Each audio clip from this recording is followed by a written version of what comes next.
जितनी भी सजावटें देखी, डेकोरेशन आपके समक्ष जो भी प्रस्तुत है, जो भी प्रोग्राम आपने देखा, ये मात्र 3 दिन का प्रोग्राम है और उस 3 दिन में आपके जूनियर्स ही हैं, आपको ये मौका नहीं मिला, ये हमारा दुर्भाग्य रहा है कोरोना काल की वजह से, नहीं तो आपको भी ये सौभाग्य प्राप्त होता विदाई समारोह करने का।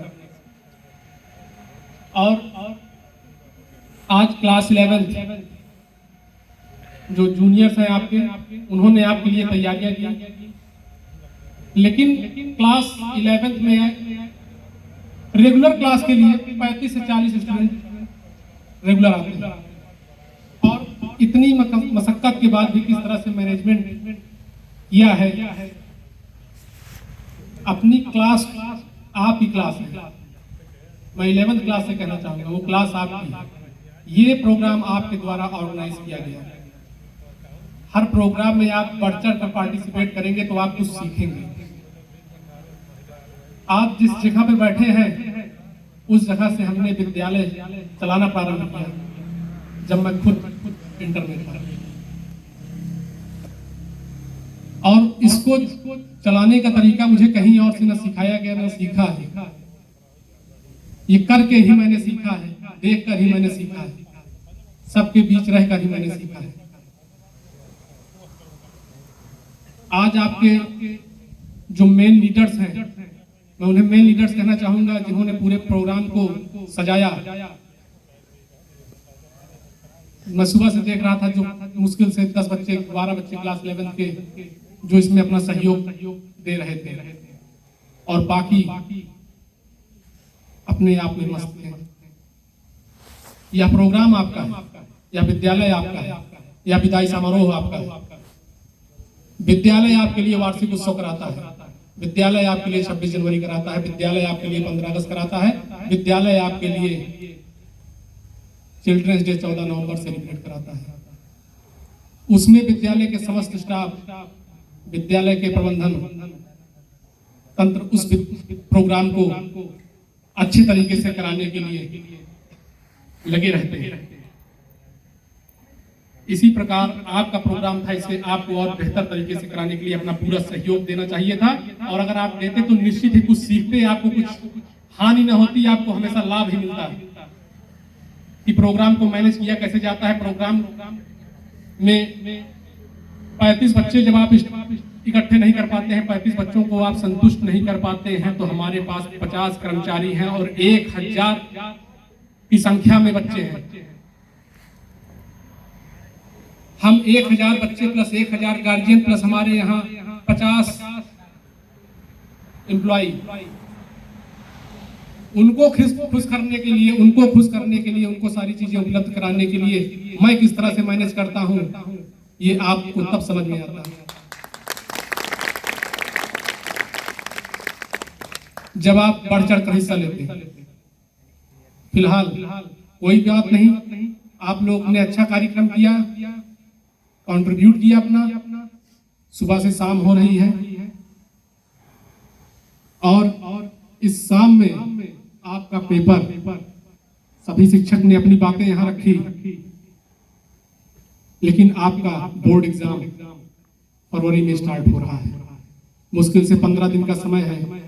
आप सभी को मैं बधाइयां देता हूं, हार्दिक शुभकामनाएं देता हूं कि आप अपने पेपर को अच्छे तरीके से लिखें और एक अच्छा परिणाम आप प्रस्तुत करें अपने विद्यालय के लिए, अपने समाज के लिए, अपने परिवार के लिए, अपने घर वालों के लिए, अपने माता पिता के लिए। आपका लक्ष्य ये नहीं होना चाहिए, कुछ लोगों का लक्ष्य होगा कि पिताजी ने 15 लाख, 20 लाख, 25 लाख, 30 लाख अकाउंट में रखा हुआ है, उसी से मैं कुछ कर लूंगा। ये आप लोगों का लक्ष्य होगा, लेकिन पिताजी ने वो 15 लाख, वो 20 लाख, वो 30 लाख आपके लिए कितने संघर्षों से रखा है, इसको हमेशा दिमाग में रखिएगा, क्योंकि संघर्ष कभी खत्म नहीं होगा। आप धरती पर जन्म लिए हैं, मानव के रूप में आपने जन्म लिया है, तो आपका संघर्ष कभी खत्म नहीं होगा। आप अनवरत संघर्ष करते रहेंगे, और जिसने संघर्ष करना छोड़ दिया वो वहीं से समाप्त हो जाता है। हमेशा संघर्षशील रहना पड़ेगा, कुछ पाना है तो बेशक क्लास 12 कुछ कमियां मैं मानता हूं हमारे अध्यापक में रही हैं, हम में रही हैं।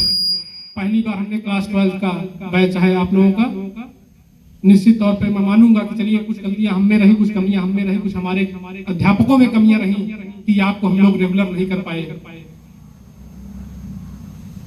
डिजिटल जमाना होने की वजह से आप लोग डिजिटलाइज होते चले गए, लेकिन आपको आपके माता पिता का सम्मान करना, जब आप बीच में बैठेंगे, लोगों के साथ बैठेंगे, तब आपको समझ में आएगा कि बोला कैसे जाता है, चला कैसे जाता है, गुरु का सम्मान कैसे किया जाता है, माता पिता का सम्मान कैसे किया जाता है।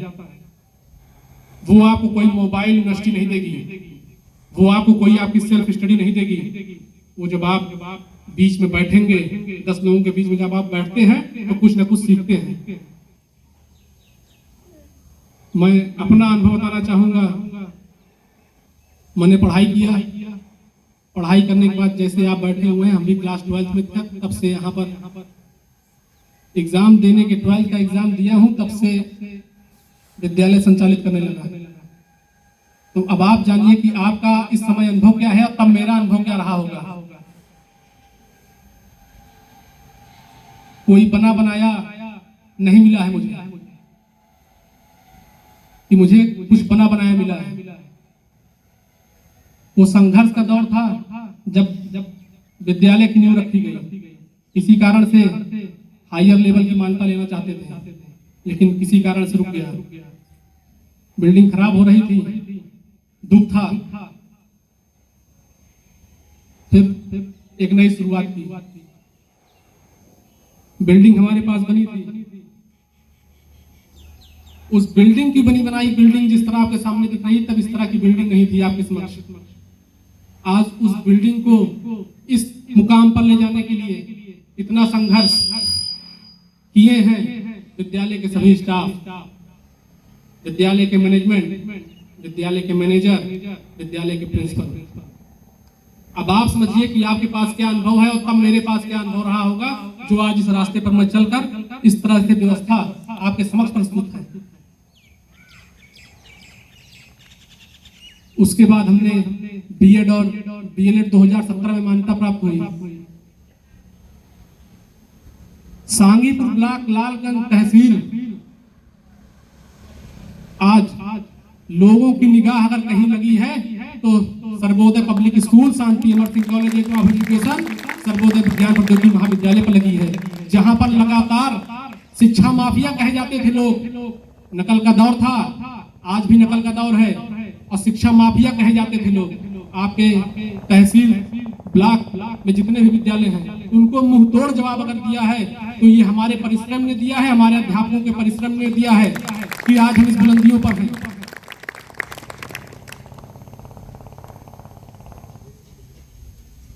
जैसे आप लोगों को अभी मैंने बताया था कि 15 लाख 20 लाख आपके पिताजी ने रख लिया और आप सोच रहे हैं हम कोई व्यवसाय कर लेंगे, लेकिन व्यवसाय करना बड़ी बात नहीं है। व्यवसाय में भी संघर्ष है, और संघर्ष को किस प्रकार आप कर सकते हैं, ये क्षमता आपकी होनी चाहिए। हमारे प्रतापगढ़ के सांसद माननीय संगम लाल गुप्ता जी, उनके भाई श्री दिनेश गुप्ता जी, किसी से पैसे में कमी नहीं है उनके पास, क्योंकि हम मिडिल क्लास से बिलोंग करते हैं। हमारे पास थोड़ा सा धन हो जाता है तो आप बच्चे हैं, आपको आईफोन चाहिए, आपको बुलेट चाहिए, आप रॉयल एनफील्ड से उड़ना स्टार्ट करते हैं। हम एक मिडिल क्लास के परिवार से बिलोंग करते हैं, लेकिन अपने माता पिता के पैसों का अनर्गल खर्च नहीं करना चाहिए, न कभी उन पर घमंड करना चाहिए। पैसा आज है, कल नहीं रहेगा, ये सोच कर हमें काम करना चाहिए। और उनके पास सब कुछ भरा है। प्रतापगढ़ जनपद के यशस्वी सांसद हैं, और इंटर के एग्जाम में पिछली साल 95% अंक प्राप्त किए हैं, और वो भी अपने विद्यालय से नहीं, मुंबई में। आपको लगता हो कि संगम लाल इंटरनेशनल स्कूल प्रतापगढ़ में स्थित है, और उनका सीबीएसई बोर्ड में एडमिशन हुआ होगा, अपने स्कूल में प्रवेश लेकर पिताजी ने पास करवा दिया होगा। प्रतापगढ़ के सांसद ही तो हैं, हमें उनसे भी सीख लेनी चाहिए, उनके बच्चों से भी सीख लेनी चाहिए, उनकी जीवनी भी पढ़नी चाहिए। तब जाकर पता चलता है किसी के कार्य से किसी की तुलना नहीं करनी चाहिए। जब आप उनके बारे में पढ़ेंगे, उनके बारे में जानेंगे, तब आपको पता चलेगा उन लड़कों के पास किसी चीज की कमी नहीं थी। वो चाहते तो फॉर्च्यूनर लेकर पूरे प्रतापगढ़ जनपद में कहीं भी घूम सकते थे, कहीं भी जा सकते थे, लेकिन आप उन्हें कहीं देखेंगे नहीं, ना किसी से गलत व्यवहार करना देखेंगे। यहाँ हमारे पास थोड़ा पैसा हो जाता है तो हम अपने पिताजी को कुछ नहीं मानते। अभी मैं सुन रहा था, कुछ क्वेश्चन पूछा गया, किसी बच्चे ने जवाब दिया, उस जवाब मुझे याद नहीं किस बच्चे ने जवाब दिया कि पिताजी हमें दबा के रखते हैं। पिताजी आपको क्यों दबा के रखते हैं, कभी आपने सोचा? आपके अच्छे व्यवहार के लिए, आपके अच्छे संस्कार के लिए। वो आपको अभी नहीं समझ में आएगा। जब आप अपने संघर्ष के दौर में आएंगे तब आपको समझ में आएगा कि आपके पिताजी ने आपको क्यों रोका। कुछ आप बन जाएंगे, आपका नाम होगा, उनका नाम नहीं होगा। 50 साल के जीवन उन्होंने बिता लिया है। अब जो करना है वो आपको करना है, इसलिए आपको वो दबा के नहीं रखते हैं। वो आपको सिखाते हैं कि समाज में किस तरह से रहना है, किस तरह से हमारा व्यवहार होना चाहिए। ये नहीं कि पिताजी जो बोल रहे हैं उनका हमें गलत ही मतलब निकालकर उस कार्य को करना ही है। ये भी आपके समझ में नहीं आएगा, ये आपके 5 साल बाद समझ में आएगा। 12th फेल फिल्म की बात हुई। 12th फेल फिल्म में आपने क्या देखा? क्या देखा आपने? कि शर्मा जी आईएएस बन गए, शर्मा जी, मनोज शर्मा जी पीसीएस बन गए। ये आपने 12th फिल्म में देखा, उनके संघर्ष को देखा। तो जिसने रीस्टार्ट उसको देखा आपने? उसी फिल्म में एक और किरदार था, उस किरदार का नाम रीस्टार्ट। उससे आपने कुछ सीखा? जिसको यूपीएससी का यू नहीं मालूम था वो मनोज शर्मा पीसीएस बन गए। जिसने यूपीएससी का यू सिखाया वो रीस्टार्ट होते रहे। उस किरदार को आप भूल गए। मनोज शर्मा की जितनी बड़ी भूमिका है उससे ज्यादा बड़ी भूमिका उस रीस्टार्ट करने वाले की है। इस सोच के साथ कार्य करना चाहिए। फिल्म में हर पात्र को ध्यान देना चाहिए। आप एक अच्छी बेहतरीन फिल्म अगर आप देख रहे हैं तो एक हर पात्र को ध्यान दीजिए। आपके पास होता नहीं है समय, आप कहते हैं समय नहीं था, होमवर्क नहीं किया, आपके पास समय नहीं था, ये चैप्टर भूल गया, समय नहीं था, आपने पढ़ा नहीं। अगर आप अपने गुरु को मत देखिए। मेरा नंबर सबके पास सेव होगा ना, मेरा स्टेटस देखते होंगे।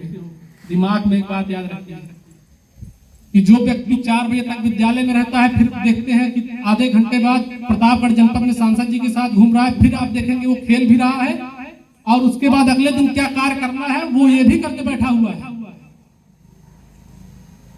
इससे सीख लेना चाहिए कि आप 24 घंटे में सोते कितना दिन है। हमारे माननीय प्रधानमंत्री जी केवल 4 घंटे सोते हैं। उस 4 घंटे में सोने की आगे की प्लानिंग करके सोते हैं वो। ये नहीं कि हमें कल क्या करना, मैं कल ही सोचूंगा। हमें मार्च महीने में क्या करना है वो मैं आज सोच के बैठा हूं।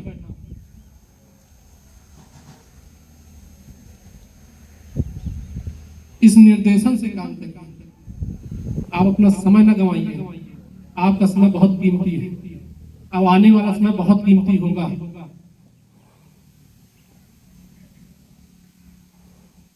आज बहुत ही दुख की घड़ी है। सुबह से शाम हो रही है, आप सब जा रहे हैं, लेकिन निश्चित तौर पर एक चीज और आपको बताऊंगा, इस विद्यालय का दरवाजा कभी आपके लिए बंद नहीं होगा।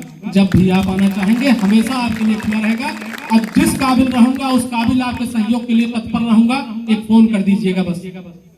कहीं भी किसी प्रकार की समस्या आपको होती है तो एक बार फोन कर देंगे, तत्पर रहूंगा उस जगह आपके पास। ये मत सोचिएगा कि आप आज यहाँ से जा रहे हैं तो हम भूल जाएंगे।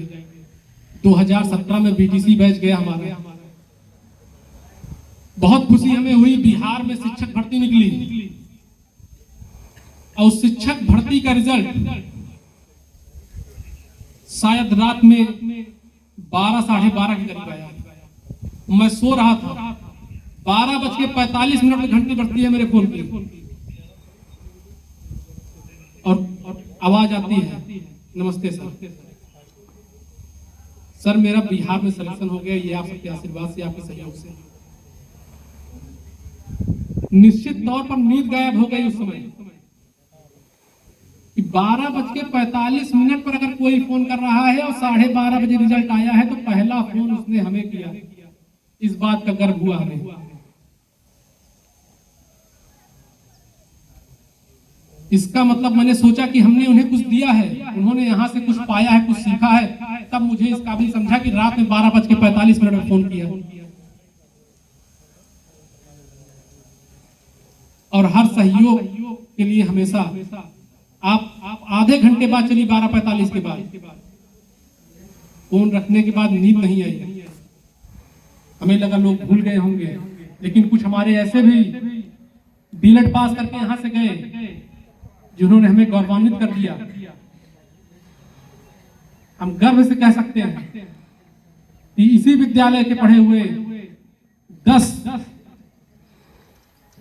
बीएड बीटीसी प्रशिक्षु बिहार में शिक्षक हैं। और जब उनके फोन आते हैं, वीडियोस आते हैं, सर आपने जिस तरह से बताया था, आपने जिस तरह से हमें सिखाया, उस तरह से हम शिक्षा का कार्य कर रहे हैं। और वो हमने यहाँ से सीखा है, सर्वोदय पब्लिक स्कूल से सीखा है। सर्वोदय पब्लिक स्कूल पूरे क्षेत्र का एक ऐसा स्कूल होगा जिन्होंने अध्यापकों को भी सिखाया है, बच्चों को भी सिखाया है, और हमने भी उसी से सीखा है।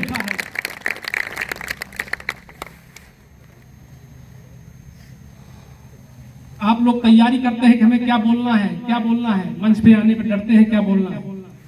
किसी ने हमें सिखाया नहीं है कि मंच पे क्या बोलना है, न मैं सुना हूं मुझे क्या बोलना है, न मैं पढ़ा हूं क्या बोलना है, न लिख के लाया हूं कि मुझे क्या बोलना है। बोलने की कला जब आप बीच में 10 लोगों के बीच में बैठते हैं तब आपको आती है। उसी तरह पढ़ाई आपके संपर्क में तब आप अच्छे बनते हैं जब आप अपने क्लास में कंपटीशन की भावना रखते हैं। ये नहीं कि आप क्लास से गायब हो जाइए। अभी प्री बोर्ड का एग्जाम था, आपका विदाई है, लेकिन हमारे अंदर भी कुछ पीड़ा है, मैं उसको यहाँ पे जरूर करूंगा। अपने अंदर की पीड़ा मैं यहाँ पे जरूर करूंगा। प्री बोर्ड का एग्जाम था, मात्र 20 लोग आ रहे हैं एग्जाम देने, 22 लोग एग्जाम देने आ रहे हैं। कष्ट होता है कि हमने कुछ कमियां रह गई थी जो हम दे नहीं पाए। और वहीं उसके बाद 26 जनवरी था।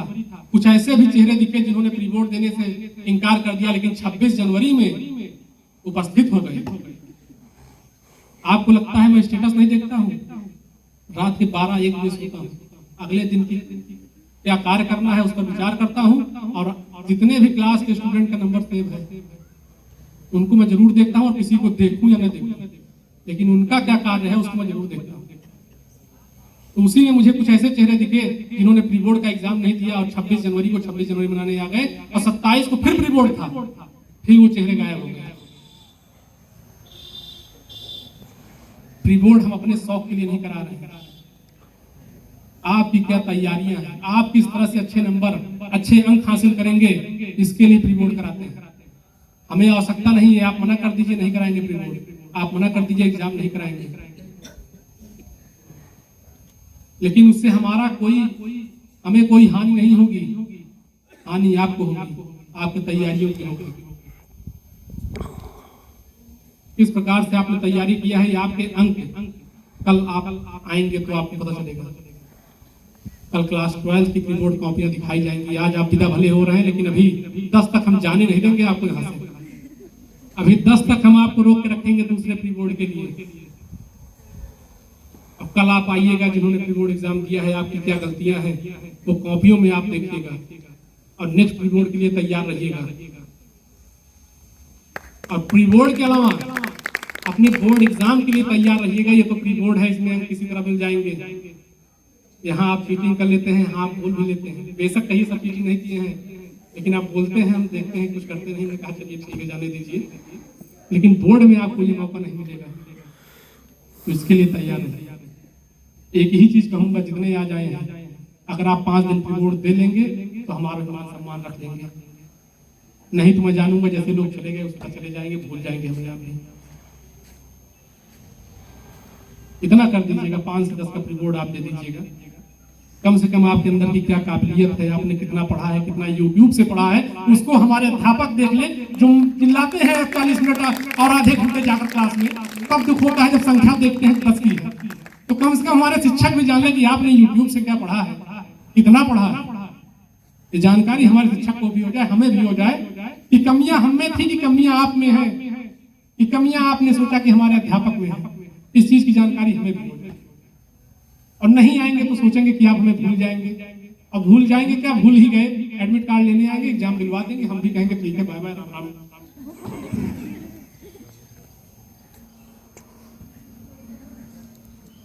तो बहुत समय बीत गया, बहुत चीजों को आप सीखिएगा, जो हमेशा अनुभव काम आएगा। एक चीज और कहूंगा, 3 साल बाद यही विद्यालय आपको शिक्षक बनाएगा।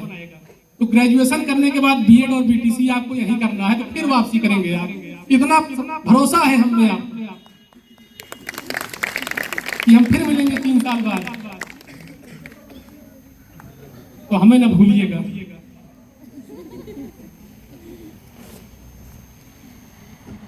और समय बहुत हो रहा है, शाम भी हो रही है, कहना बहुत कुछ है, बहुत कुछ कहूंगा, लेकिन थोड़ा समय सीमा भी देखनी पड़ेगी। आप लोगों को घर भी जाना है और प्री बोर्ड की तैयारी करेंगे कि एग्जाम की तैयारी, दोनों करेंगे। तो मान लिया जाए प्री बोर्ड देने आएंगे आप सब,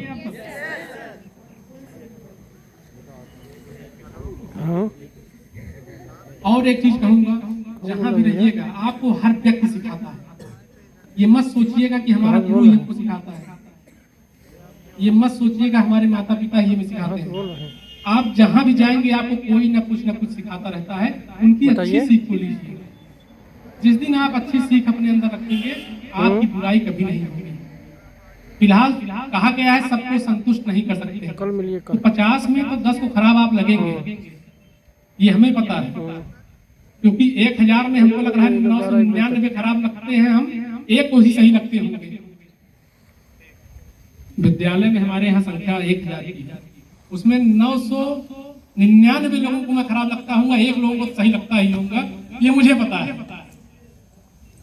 और खराब भी हूं तो आपके लिए हूं और किसी के लिए नहीं हूं। भविष्य बनेगा आपका बनेगा, इसलिए मैं खराब रहूंगा, ये भी बता दे रहा हूं।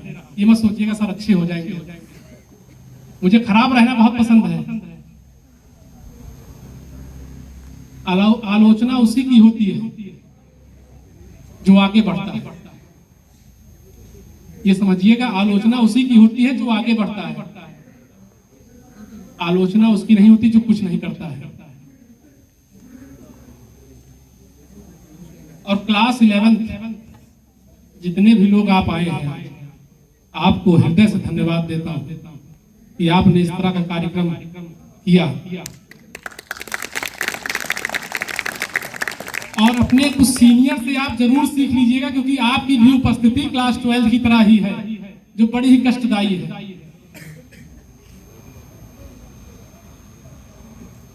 तो अभी आपको एक क्लास 12 के स्टूडेंट ने ही आके बताया कि YouTube की पढ़ाई कुछ नहीं है, तो कृपया YouTube की पढ़ाई मत जाइएगा। अगर आप YouTube की पढ़ाई पे जाएंगे तो कुछ नहीं कर पाएंगे। जीवन में पैसा कमाना ही लक्ष्य मत बनाइएगा, जीवन में पैसा कमाना ही लक्ष्य मत बनाइएगा। अगर आपको कुछ कर गुजरना है तो पैसे कमाने के लिए आप यहाँ पर नहीं आए। ये दिमाग से एक मानसिकता अपनी निकाल दीजिएगा कि मुझे केवल पैसा कमाना ही है। पैसे के साथ आप अपनी समाज के आदर्श बनिएगा। पैसा बहुत कुछ नहीं है, पैसा आज है कल नहीं रहेगा। पैसा बहुत लोगों के पास है, लेकिन समाज में एक आदर्श छवि नहीं है। तो उस आदर्श छवि को बनाने के लिए अपने समाज के, अपने गांव के, अपने जिले के लिए कुछ कर करिएगा, जिससे आपका क्षेत्र, आपका गांव, आपका घर कुछ कह सके कि हाँ आपने कुछ योगदान समाज में दिया है। बहुत सारे क्वेश्चन पूछे गए थे ना यहाँ पर कि समाज के लिए आप क्या करेंगे, तो आवाज आई कि समाज के लिए कुछ नहीं करेंगे। अरे समाज ने ही आपको यहाँ पर बैठाया, आज वो समाज ही है कि आप यहाँ बैठे। अगर यही समाज न होता तो आप आज यहाँ बैठते नहीं। यहाँ शिक्षण ग्रहण न करते, यहाँ शिक्षा ग्रहण करने का सौभाग्य आपको प्राप्त न होता। आप एक पशु के समान रहते हैं। तो समाज का हमारे जीवन में बहुत बड़ा योगदान है और हमें बड़े होकर अपने समाज के लिए कुछ न कुछ योगदान करते रहना चाहिए, किसी भी प्रकार से। जरूरी नहीं कि आप पैसे से ही समाज का विकास कर सकते हैं, आप अपने कार्य से भी समाज के लोगों को प्रभावित कर सकते हैं।